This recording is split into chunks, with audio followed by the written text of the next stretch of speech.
हमारे पास एक स्कीम हुआ करती थी जिस स्कीम का नाम क्या था, एमजी नरेगा। इस स्कीम को अब रिप्लेस किया जा रहा है।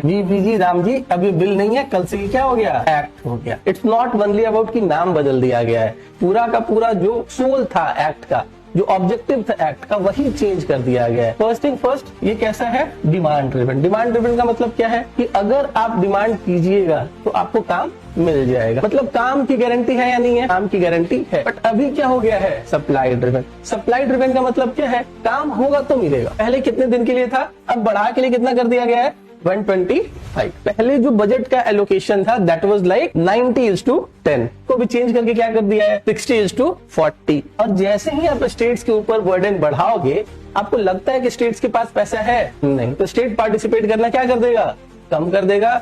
बाय डिफॉल्ट ये स्कीम क्या हो गई, डेड हो गई। जब सर्टेन ड्यूरेशन ऑफ पीरियड में स्कीम को बंद कर दिया जाएगा तो तुम्हें नहीं लगता कि जो आसपास इंडस्ट्रीज लगने वाली हैं, ये आसपास जो इंडस्ट्रीज लगेंगी उसके लिए चीप लेबर की अवेलेबिलिटी हो जाएगी। अरे हाँ या ना, इन लेबर के पास पहले दो ऑप्शन था।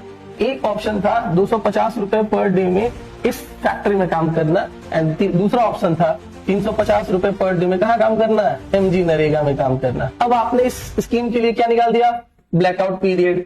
क्या निकाल दिया, ब्लैकआउट पीरियड। अब बताओ क्या स्कीम बचा, तो जो इस स्कीम का ऑब्जेक्टिव था कि आप रूरल पॉवर्टी को कम कीजिएगा, वापस आप इस चीज को क्या करना शुरू कर दिए, स्कोप है कि बढ़ जाएगा। सेंट्रल गवर्नमेंट को स्कीम को केवल इस बेसिस पे हटा दे रही है कि उसमें क्या है, करप्शन। तो उस हिसाब से जितने डिफेंस डील होते हैं उसको भी बंद कर देना चाहिए। डिफेंस डील में भी करप्शन होती है, जुडिशरी में भी करप्शन है, पुलिस में भी करप्शन है। तो उस हिसाब से तो सारे स्कीम क्या कर दें, या तो बंद कर दें, नहीं तो सबका ब्लैकआउट पीरियड रख देते हैं कि महीने में 90 दिन पुलिस काम नहीं करेगी। तो ये लॉजिक बहुत अच्छा तो नहीं था। Somehow they have changed the soul of the rural employment की जो गारंटी थी।